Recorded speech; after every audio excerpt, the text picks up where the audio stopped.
ดีพ่อแม่พี่น้องมื้อนี้เฮาก็มาอยู่สวนคือเก่าเนาะอยู่ให้อยู่หน้าคือเก่ามื้อนี้ก็ได้ป้าอยู่มาปิ้งกินเนาะพยายามปรุงแล้วก็ย่ำพวงแฮ่แน่ถือแฮ่ถือหม้องแน่เพิ่นก็โซะสลิปนิดนึงเนาะอยู่สวนพี่น้องอยู่สวนจังได๋สิขาไก่อีกบ่ไก่ก็ห่านนี่แหละมื้อนี้อาหารป้าเบื่อกินเลยเด้กินคู่มื้ออืม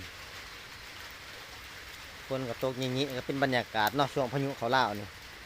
พัดแต่ปากเขามาสุกินเน้แบบนี้เด้โอ้ฝาดกับมือคึมเลยอยู่เว้ยนครหลวงเวียงจันทน์เด้อฝนตกฟ้าคึมอยู่อืมปิ่งปลาเนาะกับสลิปสีดำคู่ใจเพิ่น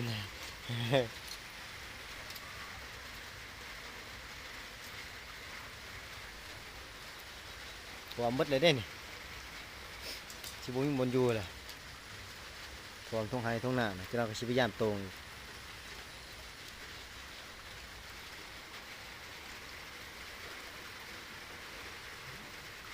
นี่มองเดี๋ยวบริใส่มองใหญ่โพดจังมันก็ไม่มีขึ้นเรือยำสิแก้วชุดพุ่นนะเราชิเมื่อเขาย่ามมือเลย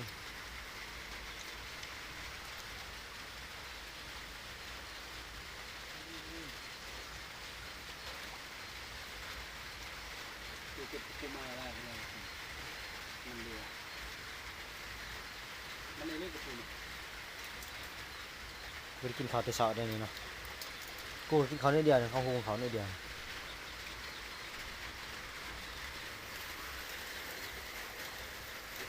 นี่แหละชีวิตอาหารบ้านนาจังซี่แหละหาใช้ได้ปิ้งปลารสปิ้งปลาคาหน่อยตำแจวจะหน่อยก็ตำแจวอีกอย่างแหละแจวไม่สมกับผักแวนอีกโอ้ยเท่านั้นเลยพี่น้องเลยอาหารบ้านนาเอ้าเขาก็สิบอกว่าลายใหญ่ห่างเนาะเขาสิจบคลิปเพียงเท่านี้จะหน่อยก็